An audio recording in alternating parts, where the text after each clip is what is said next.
Good afternoon, everyone, and happy Friday. My name is Alexis Alvarez, and I'm the Director of Statewide Training at Florida Legal Services. And today we are kicking off a really awesome, unique, cool training series that we are calling Leaving a Legal Legacy. This is going to be, I believe it's 4 parts, if I have it up here correctly, a 4-part series where we're really going to delve into best practices as solo practitioners and for small firms to really be successful in your future and your legacy as lawyers. So thank you very much for joining us here today. A few housekeeping announcements. This is being recorded, and a copy of the recording will be sent to all of you who are registered here. That recording and that email will come in the form of an email from Zoom that will come within 24 hours. If you don't see it in your inbox, you can always reach out to me directly. As soon as I'm done with housekeeping announcements and introductions, I will pop my email address into the chat for you to reach out to me for anything that you need. Second piece of housekeeping announcements, the CLE credit for this is still processing, but don't worry. Those of you who know me know that anytime that I put on my trainings, they are CLE approved. So I'm absolutely certain that this will receive CLE credit. And as soon as I receive that CLE code, I will make sure that each of you receives a follow-up communication directly from me with that code. Third piece of housekeeping announcements, questions and answers. This is, again, a very unique opportunity to pick the brain of an expert, someone who's done this, somebody who's created their own solo firm and small firm and has gone out there and done all the things you're probably thinking about doing. So don't be shy. Please put your questions into the chat or the Q&A throughout the presentation. We will be filtering to bring up your questions and have our speaker answer them.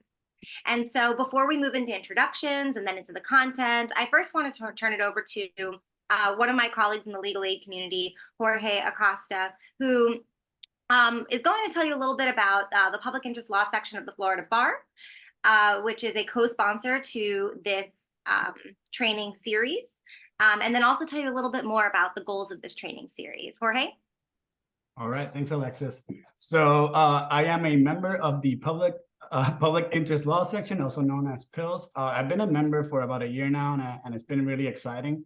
We have attorneys from all over the state, mostly legal aid and public defender attorneys, but the section has operating committees, and it also has subject matter committees. So I'm not sure if a lot of people are aware of this section, but if you are in any sort of public interest law, you should definitely join it. If you're a law student, we found out that a lot of law students were not aware that they could actually join this section and benefit from all that, just to take advantage of all the benefits that the section provide, including trainings and a lot of networking opportunities. So I started thinking about this idea for this training because I graduated law school 10 years ago. So now I feel old saying that. But there were a lot of opportunities that I didn't take advantage of. There were a lot of trainings that I didn't have available to me. So I've been with Legal Aid for 8 years now, and there's been a lot of opportunities that I've missed. And I figured, well, it would have been great to have this opportunity to do networking early on, to understand how it works on the other side from the private law firm perspective,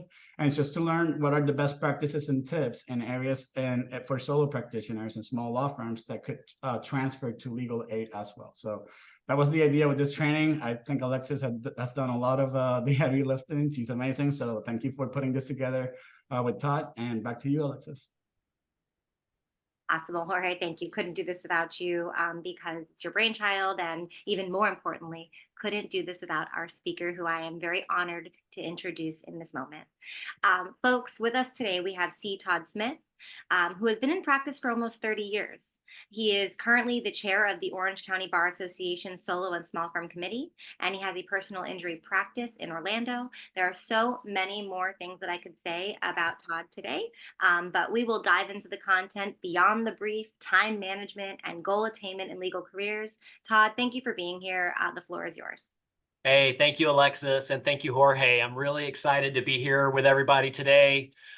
This topic is one that I get really excited about, and I've done this presentation a few different times, and I'll tell you a little bit more about my background, and then we'll get into the topic. But I am definitely can relate to all of you that are on the call. I started my career almost 30 years ago at the Public Defender's Office here in Orlando in the Ninth Circuit. I was a public defender for 4 years and absolutely loved it. And then transitioned out of the PD's office and started a criminal defense practice with a buddy of mine from the public defender's office, and did that for a couple of years and then transitioned into personal injury. And then I've been in either, solo or small firm over the last, 25 years ever since. And I've been doing personal injury cases for about the last 20 plus years exclusively. But when I got out of law school, no offense to big law, but I didn't take any interviews at big law firms, didn't really have any interest in that. I knew that I wanted to be a public defender or a legal aid attorney. And I also took a couple interviews at legal aid as well, ended up getting the job at the public defender's office and loved it. But as you might understand, going through that kind of experience from public defender position and then opening my own law firm, I didn't really know about my business or how to run a business. I didn't really know how to run a law firm. I didn't know how to manage a law firm. And probably more importantly, I didn't really know how to manage myself. So that's where this topic of time management comes from and why I think it's so important. I got involved and started participating in a coaching program about 7 years ago. And I would highly encourage everyone, if you haven't even thought about that before, put it on your radar when you do down the road, maybe start your own practice. Think about getting some professional business coaching or legal coaching to help you learn how to run your law firm. But coaching has been a great thing for me. But the very first thing we learned in coaching was time management. And the reason time management is so important is because, listen, these days, we're so distracted by everything going on our phone, in the news, our families, our careers. There's so many things competing for our attention. So for you to be successful in your legal practice or in your law firm that you are running, you've got to be able to focus and filter out all those distractions and spend your time on the highest and best use of your time that's going to help you to be successful and to serve your clients even better than you ever thought possible. So if you can't manage your time, it's going to be really hard to manage a business, to manage your caseload, to manage balancing your work-life balance, balancing family, balancing career. So time management is the absolutely most important thing you have to do first. So let me share my screen with you and get my presentation up here.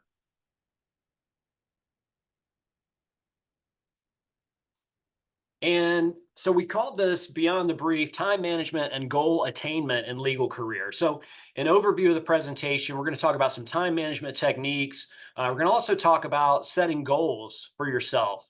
Because if you don't have goals and you don't know where you're going, then any road can take you there. And I'll talk more about that as we get into it. I'm excited to have been given the opportunity to work with Alexis and Jorge in putting this series together. So just to give you a little bit of a preview for what's coming in the next couple of workshops that we're doing, I believe next month we're doing a workshop on marketing and networking and how to build your network. The following month, we're going to talk about technology in the solo and small law firm. And then the fourth workshop we're going to do is going to be a panel discussion of some very successful attorneys that have built their own small law firm and tips and things they wish they knew when they started out in the process a long time ago. Here's my contact information. I hope that you'll take my information down. If I can ever help you with anything, please keep me in mind. I'm in Orlando. I'm also happy to help mentor, give advice, talk about business, talk about time management, talk about marketing, whatever I can do to help you eventually grow your practice and be more successful. I'm here and I'm happy to help. So let's get into it. The bad news is that time flies. We all know that. The good news is you are the pilot. So that's what we're going to talk about today. How can you manage your focus and give you some tips and best practices for managing your time a little bit better. So tip number one is plan how you want to use your time.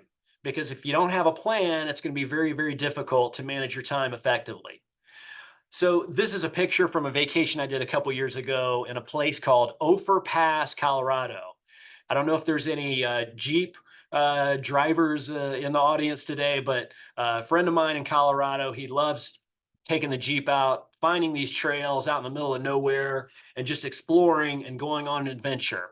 Now, this trail is particularly scary because there's several sections where it's about 6 feet wide and you look off down the cliff and it's a couple 1,000-foot drop, right? Very exciting for a Jeep ride, but not a great way to live your life. And let me tell you what I mean by that. You may have heard the quote before, if you don't know where you're going, any road can take you there. So that's great for a Jeep ride to go have an adventure, is to go somewhere without a map, with no guide and no direction of where you're going, but it's not a great way to live your life. So we want to have a roadmap to living our life, and that's what goals really do for you. So before we start talking about what those goals are going to be, you got to get some clarity about what you want in your life. So I recommend start with these key areas, are some probably good places to start. So what do you want your financial situation to look like? What do you want your relationships to look like? As busy attorneys, you all know, sometimes we get so consumed with our work and it can be stressful and there's a lot going on and we're very dedicated to serving our clients. Sometimes our family members and our relationships suffer. Not just our family, relationships with friends and other people. And unfortunately, sometimes our relationship with our kids or our children. So what do you want your relationships to look like? What kind of spouse do you want to be? What kind of parent do you want to be? What kind of friend do you want to be to your colleagues? Another key area, this one gets more important the older we get, but what do you want your health to look like? I'm at the age now where I realize if I don't have my health, I don't have anything. So it doesn't matter how successful my business is. It doesn't matter what else is going on in my life. If I don't have my health, I don't really have anything else. So health is very, very important. And then, of course, what do you want your law firm or your career to look like? What are your career goals? Where do you want to be? Where do you see yourself going in your legal career? So when you're doing this activity, I suggest get out a piece of paper and a pen and start writing all these things down and dream. Dream really big, but be specific. Don't limit yourself. Don't hold back, especially when it comes to money or financial goals. If that's important to you, dream big. Put a big number down on a piece of paper and then figure out a plan that's going to help you get there. So this has been just huge for me. And again, this kind of came out of coaching and learning how to really work on myself a little bit and kind of come up with these goals. But we're going to start, and my recommendation is start with the end in mind. Okay, so think about yourself. It's getting a very comfortable place. Maybe go for a walk, go out to the park, or just spend some quiet time somewhere and get a piece of paper and a pen and start thinking about what would you want your life to look like at the end of your life. So for me, I started thinking about sitting on the front porch at a cabin in the woods that I hope I might have at the end of my life, or sitting on the balcony at my house at the beach, if that's what my vision is. And then think at that point in your life, at the end of your life, if you look back on the previous 70, 80, 90, 100 years, what did your life look like? So start with that vision for your life. What did your family look like? What did your career look like? What are the successes that you experienced throughout your lifetime? And put some of those down on a piece of paper and then work backwards. So now that you've got your life plan, you got an idea of where you want to go in your life, then you're going to put a 10-year plan together. So in order to live that life that I want, where do I need to be 10 years from now? What does my career look like? What does my income look like? For me to have that life I envisioned, sitting on that porch or sitting at the beach house, what did my life have to look like for me to get there? So that 10-year plan is going to be really important. And then backtrack from there, your 5-year plan, and then your 1-year plan. Now, on the right side of this slide, I'm going to tell you, this is where maximum effort and success is going to dictate the results on the left-hand side. So these 90-day focus goals, they're under number 6. So now you're getting into a place where it's more focused on measuring and evaluating your progress. So what are your 90-day goals? If you got a goal for this year, You got to break it into quarters. So every 90 days, what is it that you want to try to accomplish? And then divide that into 30-day goals, then of course, weekly goals, and then daily task and to-do list. Now, here's where I'm going to give you a tip that will benefit you throughout your whole life, which is easier said than done, I promise you. And I struggle with this every day. But are the things that are on your to-do list today, are they serving your life plan and your vision for your life?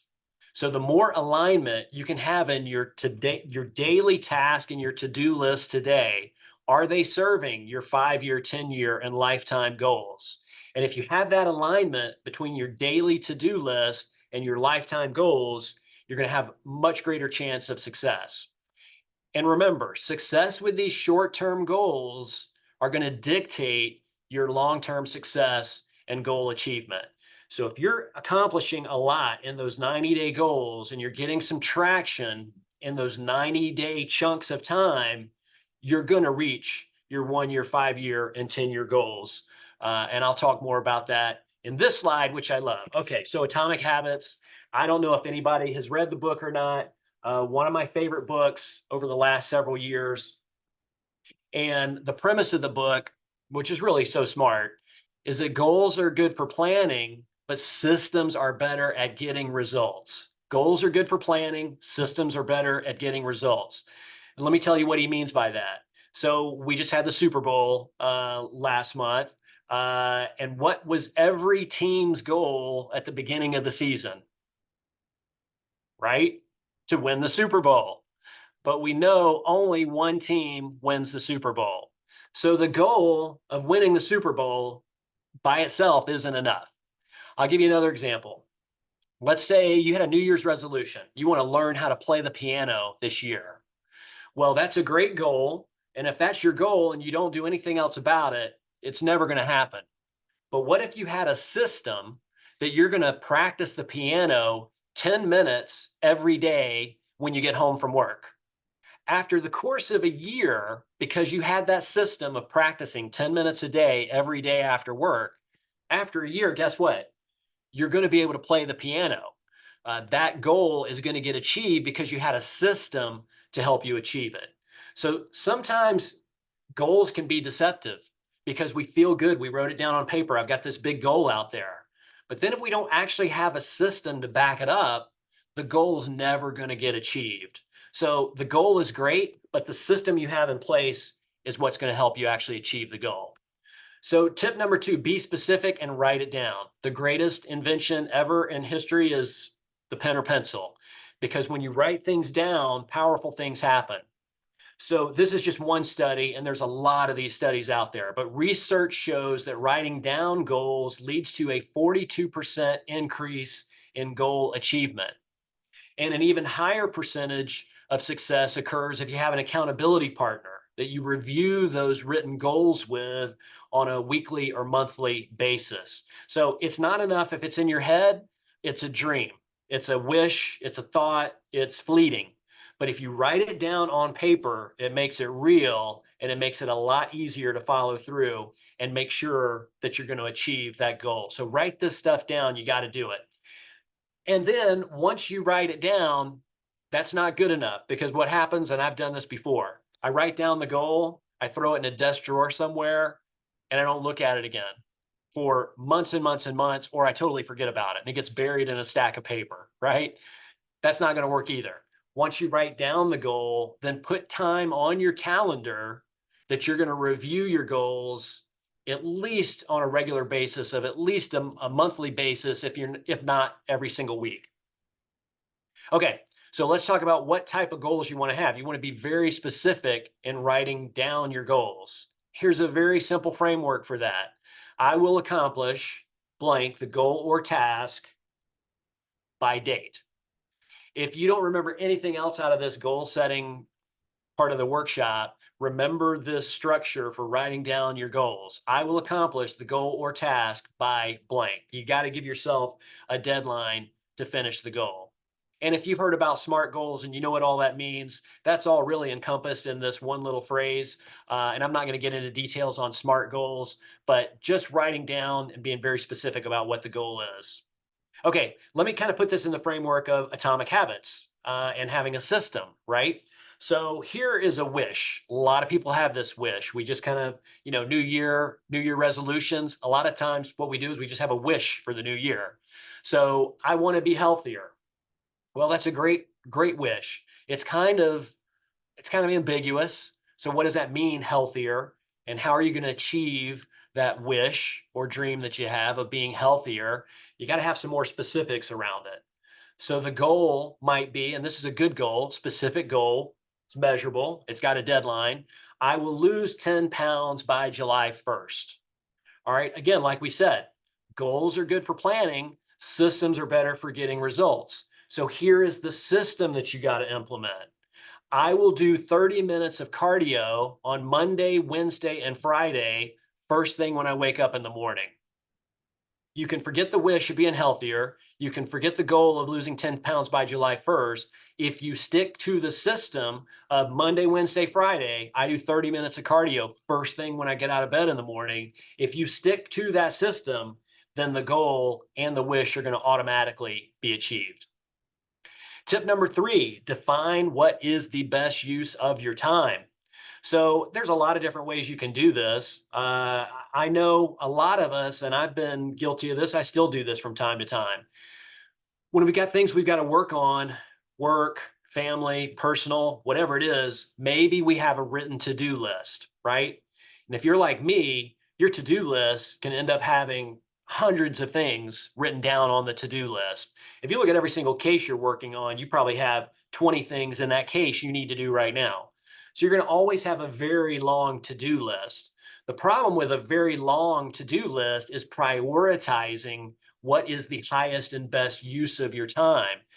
Again, what are the things on your to-do list that are going to help you get traction in your 90-day goals so that your 1-year, 5-year, and 10-year goals have a higher likelihood of being achieved? So that's where that synergy comes into, and focusing on the best use of your time on a daily basis.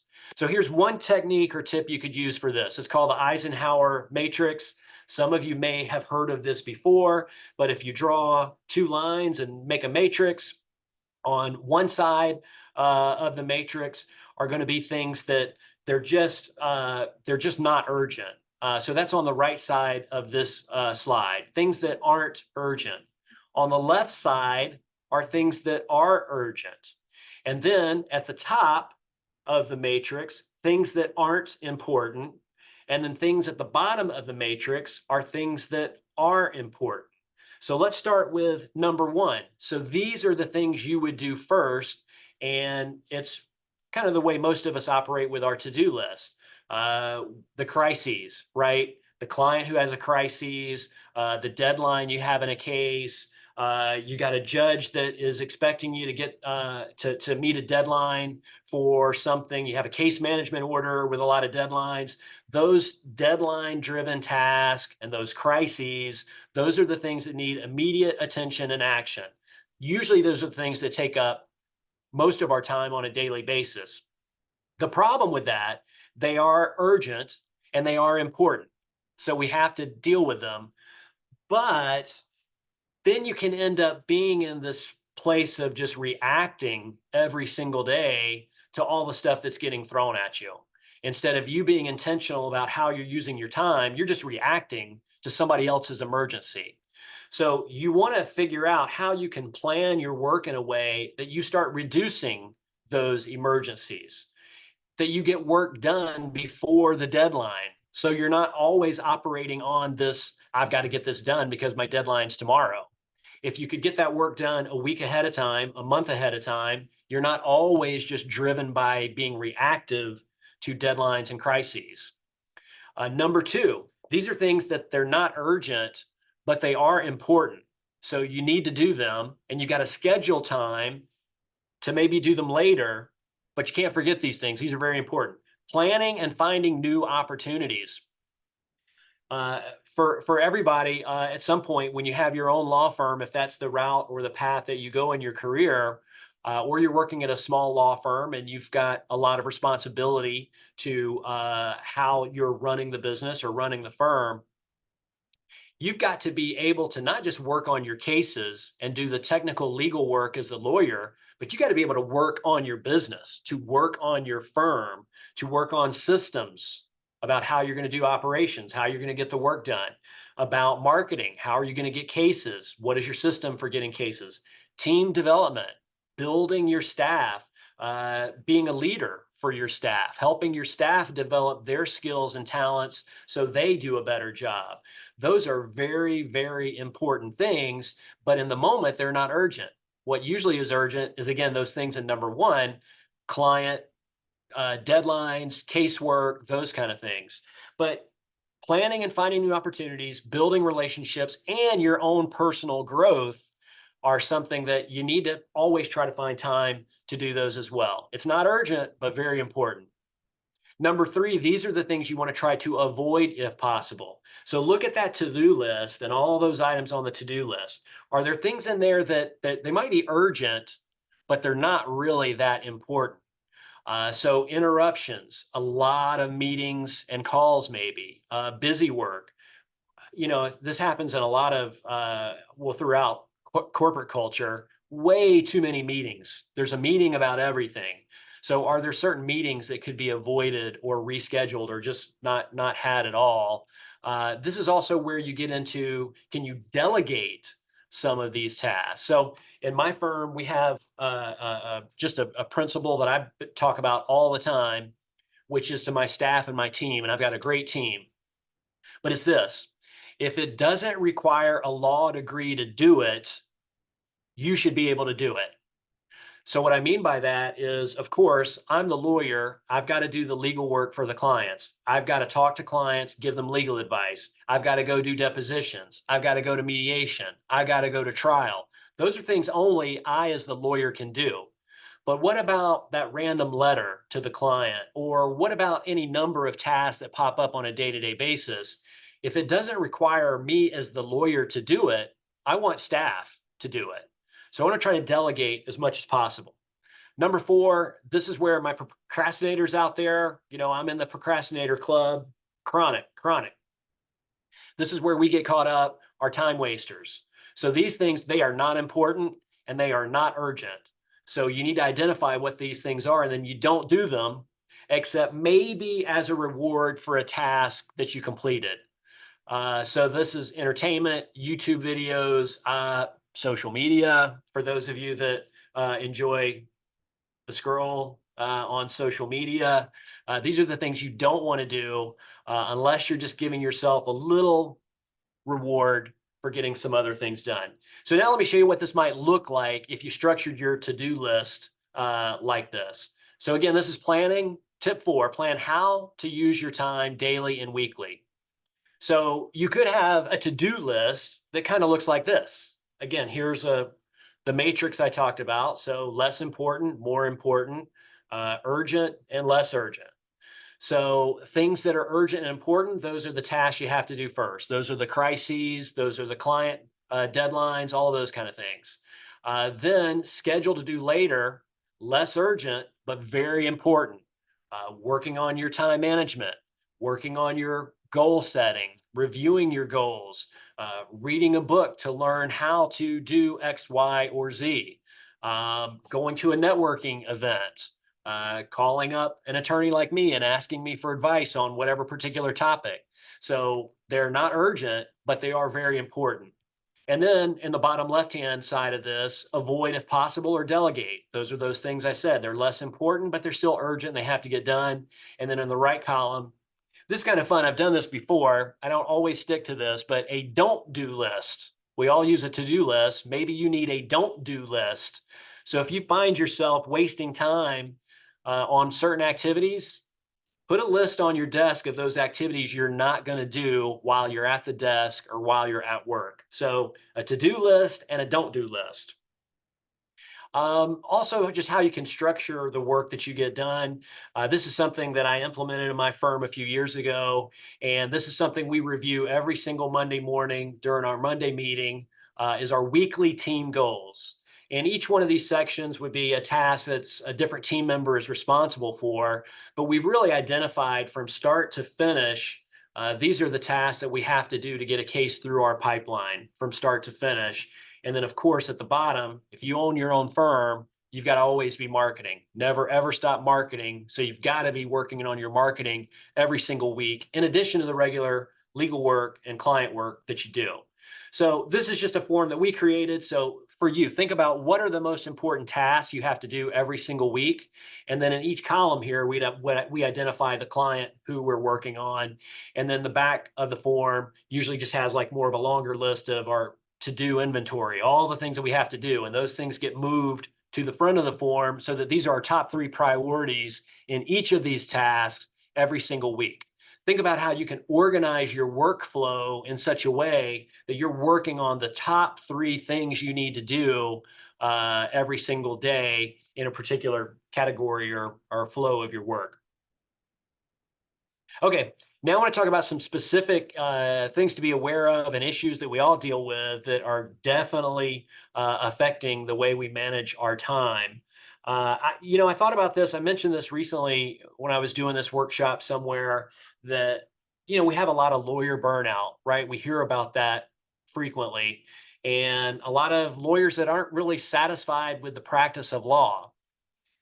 I think some of that is that we're just not satisfied with the way we're lawyering or the way that we've allowed ourselves to just be so reactive and on that wheel constantly running, going from crisis to crisis, fire to fire, deadline to deadline. So if you take back control and ownership of how you use your time, you might find that you have a little more satisfaction with your profession and the career as a whole. But multitasking is one that I think we have to have a conversation about it because so many of us are guilty of this. Again, I'm terrible about this, and I have to constantly struggle to be aware of when I'm multitasking so that I can then make changes so that I kind of stop the way my brain wants to go into multitasking mode so that I can just focus on doing one thing and also focusing on what is the most important thing I need to be doing right now. So the Swiss Army knife, right? I love a Swiss Army knife. It's awesome. It's such a great little tool. The problem with the Swiss Army knife is it has all these different tools and things that it can do, but it can't do them all at the same time. You can't cut something and open a can or unscrew a screw all at the same time. Each one is a different tool for a different purpose. So you have to stop, use one tool, close it up, then use the other tool. You can't use them all at the same time. And when we try to multitask, it's like using a Swiss Army knife with all the blades out all at the same time. It absolutely does not work. Let me give you an example. This is from vacation in New York last summer. Iconic photo. This photo's probably been taken. It's on social media probably a million times. It's like social media reality or social media and then reality. If you see on social media somebody that's just there by themselves, that's like an amazing social media shot, right? But reality is there's hundreds of people walking up and down the street every single day. Okay, here's another example of multitasking. You can see if I ask you what's in this photo, you see the photo, you see the Brooklyn Bridge, but you don't see all at the same time the other elements in the photo. You don't see these people taking a selfie. You don't see these folks looking at me taking a picture while they're on their phones. You can't process all of that information at the same time. So what happens, we're not actually multitasking where you're doing several tasks at once. You're actually task switching. So you're just switching from I'm looking at these people, I'm looking at those people, I'm looking at the bridge, I'm looking at the buildings, but you can't do all of those things at one time. So when we multitask, the myth is that we're doing several things at one time, but in reality, you're just task switching from one task to another. Very, very detrimental. There's a big downside to doing that. So this is a really cool study I like, and there was an article in the Times about it. But this was from a Dr. Gloria Mark, who's a professor. I love this title. I don't know what this is, but it's a cool title. She's a professor of informatics at the University of California. And she did this great study on how digital media impacts our lives. And they did research over several decades, really the last couple decades since the internet and these phones have been such a big part of our lives. So in 2004, the average attention spent on a screen, so looking at a computer screen or maybe your phone, was 2.5 minutes. So our brains would focus on the screen for 2.5 minutes. In 2012, that dropped to an attention span of 75 seconds. In 2020, it dropped to an average of 44 seconds. And so not only do people concentrate for less than a minute on any one screen, but when their attention is diverted from an active work project, it also takes about 25 minutes to refocus back on the original task. So the example of I'm a great example of this, of my attention span looking at a screen. If I ask you to raise your hand out there, how many of you, when you're trying to load a web page, if it's slow and is not loading fast enough, you'll click open another tab on your browser and start working on something else or looking at something else, waiting for the other screen to load. So my attention span is maybe 5 seconds looking at a screen before I'm ready to look at the next screen. And we're kind of just switching all day like that. So let me give you some more information from this study that Dr. Mark did. So reading from a CNN article on this. In fact, our research shows it takes 25 minutes, 26 seconds before we go back to the original working sphere or project. If we look at work in terms of switching projects, as opposed to the micro view of switching screens, we find people spend about 10.5 minutes in any work project before being interrupted, either internally by themselves or by someone else. And then they switch to another work project. And so you would think, well, okay, great. Well, then we go back to the original thing we were working on, right? No, Dr. Mark says when we are interrupted on project 2, then we switch yet again to a different task. Let's call it project 3. Her research shows that we are also, when we get interrupted on project 3, then we move on to project 4. And then you go back and pick up the original interrupted project, Dr. Mark explained. But it's not like you're interrupted and you do nothing. For over 25 minutes, you're actually working on other things. So there's a switch cost. A switch cost is the time it takes you to reorient back to your work. Where was I? What was I thinking of? And that additional effort can also lead to errors, and attorneys, it leads to stress. So I know that stress, and I'm sure you've had that as well. You get down the rabbit hole of so many different multitasking tasks that you're doing. You can't remember what the first thing was you started doing in the first place. And you go, wait a minute, what was that? What was I working on? What was I trying to do? What was I trying to remember? What was that other thing I had to do?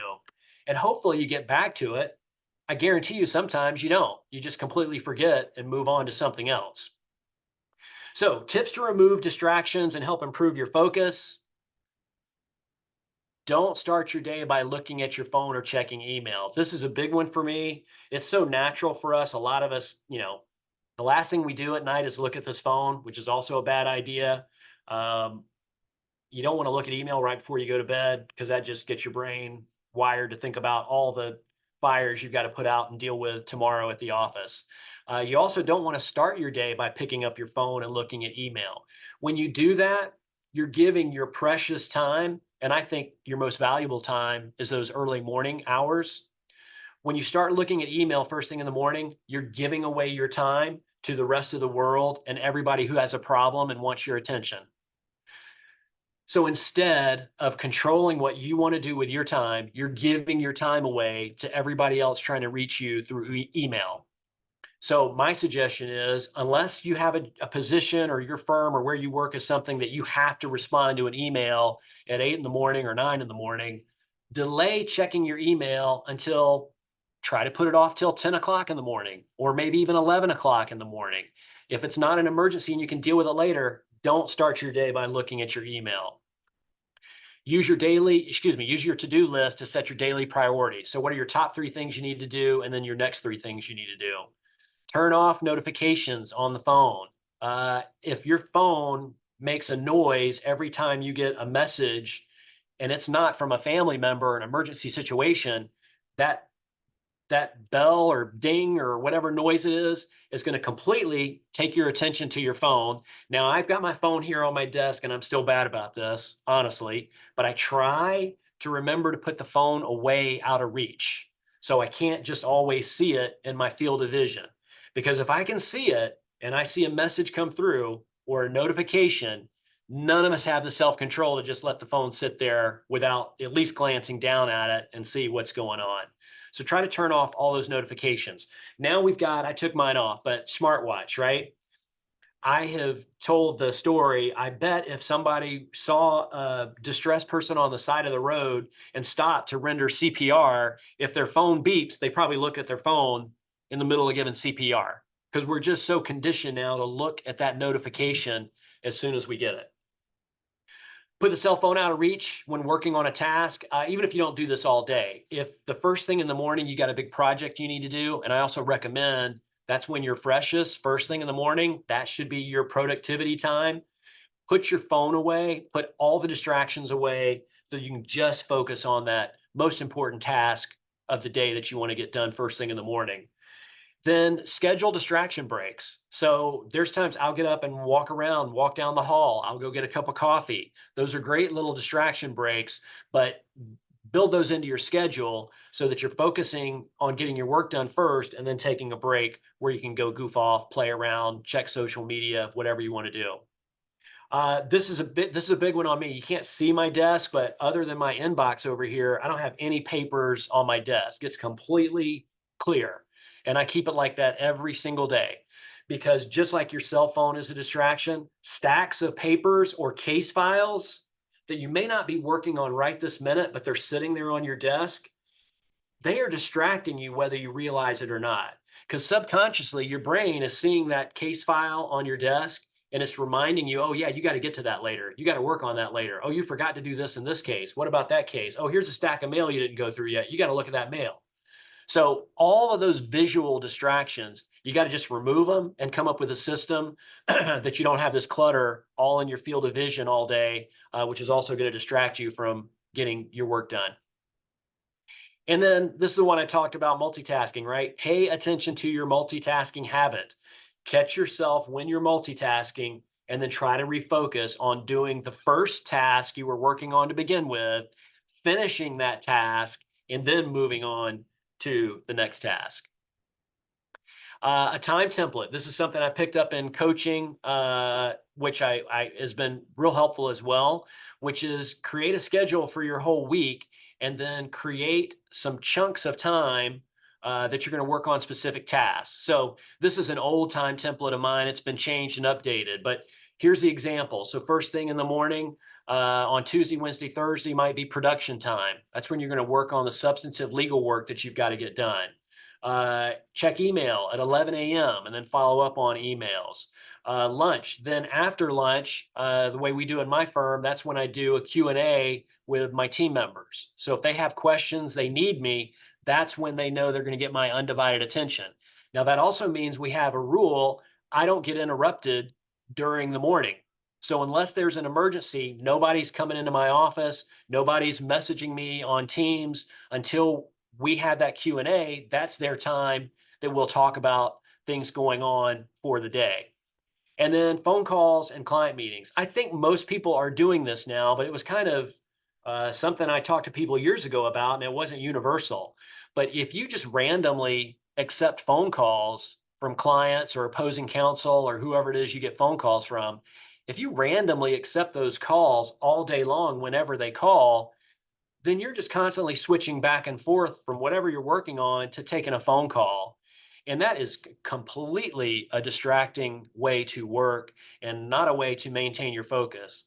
So in my firm, unless it's a new client, because if a new client calls, I'm jumping on the call 24 hours a day, I'll take a new client call. But if it's opposing counsel, if it's an insurance adjuster, for example, I schedule all of those phone calls and even my client calls. And we instruct clients when we do intake, hey, Todd's happy to jump on the phone with you anytime. And I like talking to my clients on the phone. I'll try to talk to them as often as I can, but we schedule those calls. So the calls are scheduled for the afternoons, not just randomly whenever somebody decides to call me. Again, remember, I'm not trying to give away my time to other people. I want to use my time the way I want to use it and not just randomly give my time away when other people demand it. And keep in mind here as well, this is just a guide.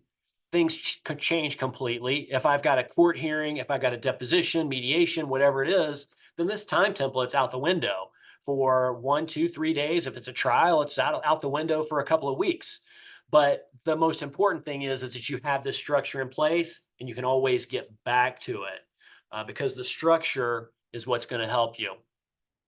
Okay, everybody knows there's a million planners out there. These are just a couple examples I found online. On the left, you'll see this is a planner that I created for myself, which had some things in there that I thought were important that I want to try to do every single day. I don't always do those, but I try to, which is a marketing contact for the day. Did I ask for a referral? Send an email to a former client or call a former client. Clean off my desk at the end of the day. Prepare the plan for tomorrow. And at the bottom, I have to remind myself all the time, I'm really bad about not drinking water. So I try to drink a few of these a day, and I got a little checklist so I can check off that I drink water. Create your own planner page if there's specific things you want to do. But as you'll see here, the most important thing on your planner page needs to be what are your top 3 objectives. I started trying to focus on this, and I still don't always follow through on this. I get, time management is like your exercise routine.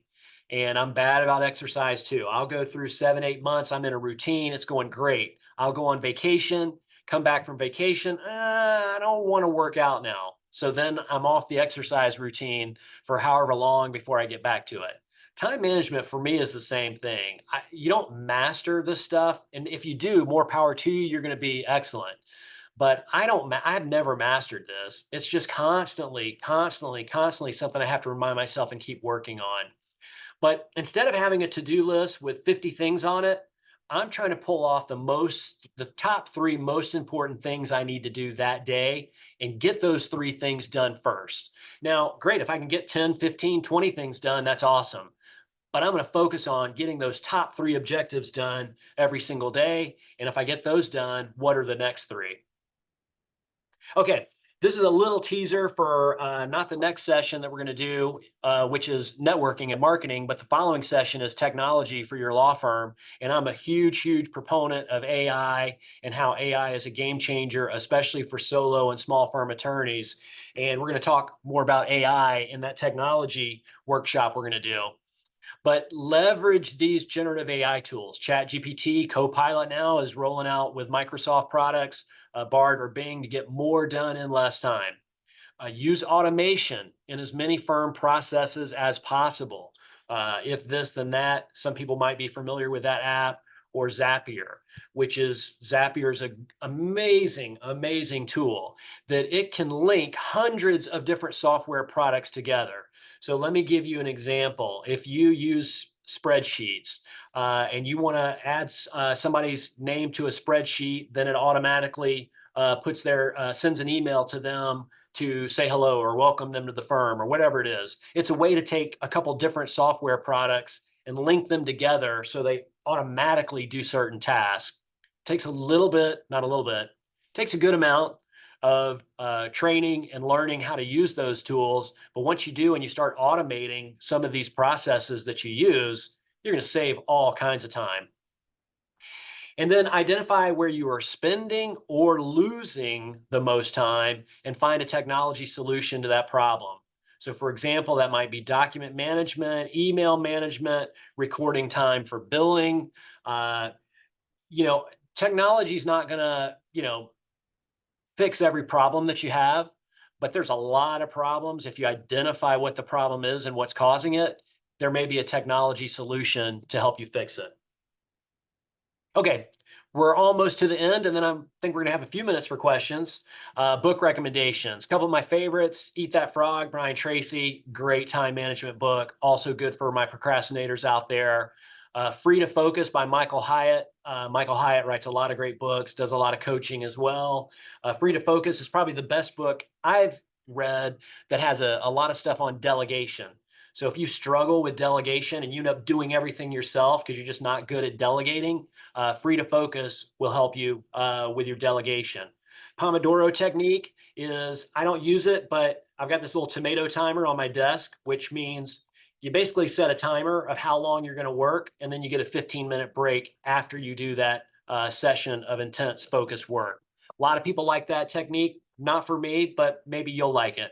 And then I mentioned the book earlier, Atomic Habits. If you struggle with breaking bad habits or creating good habits, get this book. There's also some great study guides that James Clear offers with it if you sign up for his email newsletter, and great tools to help you with your habits. Okay, so why does all this stuff even matter? What have you got to lose if you waste your time? Well, if there's, again, my procrastinators, go check out this link sometime. It's a TED Talk from Tim Urban. I think it's the best procrastination presentation I've ever seen. But Tim Urban on his website called waitbutwhy.com has all of these great sort of visual tools that you can use to kind of put things in perspective. So here's a 90-year human life in months. Each row is 36 months, which equals 3 years.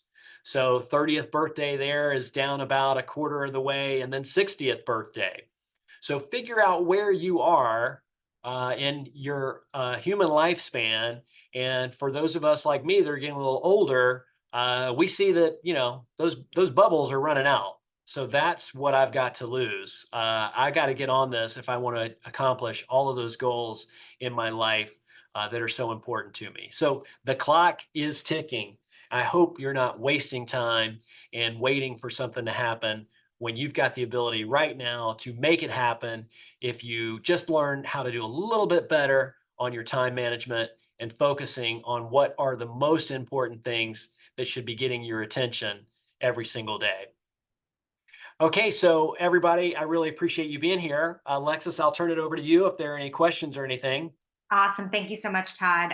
What incredible, like, just tips and resources. And I keep thinking back, I know I am still a young lawyer. I'm in my 30s, but I look back and when I also started out as a public defender and just wish I had an iota of of these tips and tricks then.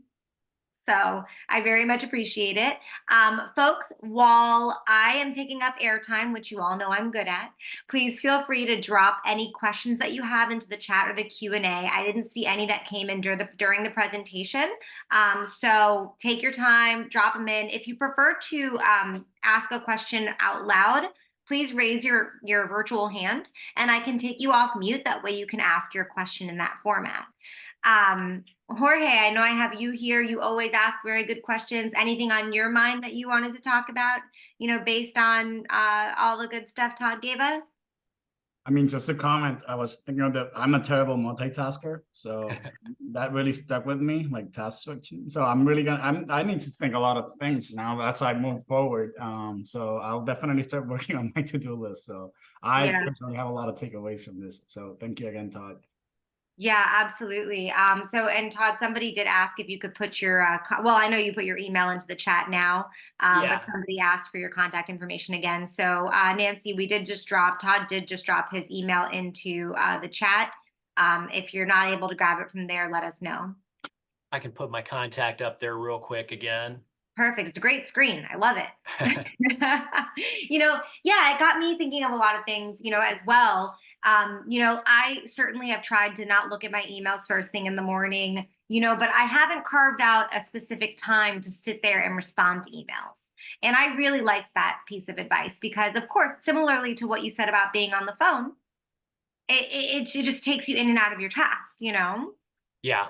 Yeah.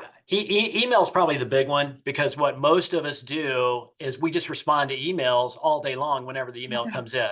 And that's a big source of our multitasking. We're working on something, drafting a document, doing something substantive legal work, and then we see the email notification and we're like, oh, well, let me look at this email. And then we're down that whole rabbit hole of responding to that email before we get back to the other thing that we were working on.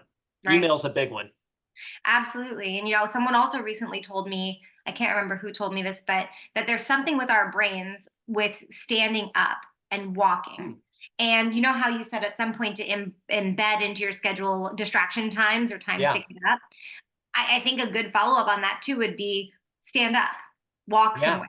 Don't just be distracted. Don't just sit back down and be Yeah. distracted here. Stand up and, get things flowing again.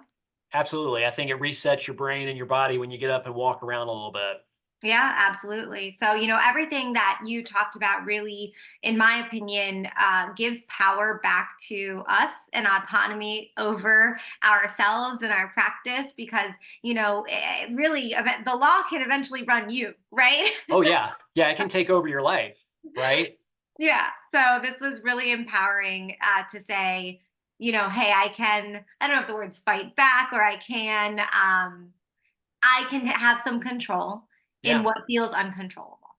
Yeah, I mean, we get we got very stressful occupations, everybody. This is a very difficult job we've all chosen to do. And one way to get back some of that control is by having, a plan and having systems and being very intentional. That's a word I like to use a lot, especially when you're young. You're just like, I'm a public defender. I'm running from courtroom to courtroom or the jail or back to whatever. You're just running around. As you get a little bit older, and especially when you create your own practice, your own firm, you've got to be intentional about planning where you want to go from here. So Right. very Right. important to do that. Yeah, important in practice, important in life. What you ended on, looking at where you are in the bubble. I think I was underneath that mid red line, so I realized, wow, okay, it's a lot closer than I thought. But so with that being said, folks, I don't see any questions in the chat or the Q&A, but you do have Todd's contact information. He is just incredible, as you all have seen in this presentation, but truly in the meetings that we've had planning this. Huge, just a friend to legal aid and supporter of public interest.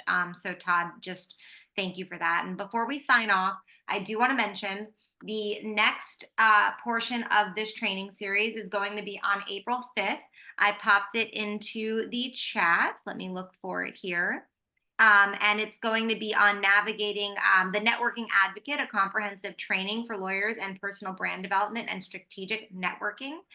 For those of you who are registered and attended here, well, regardless of live attendance, you will automatically be receiving the emails and the notifications of this second part. So you don't have to re-register in order to make sure you can attend that part.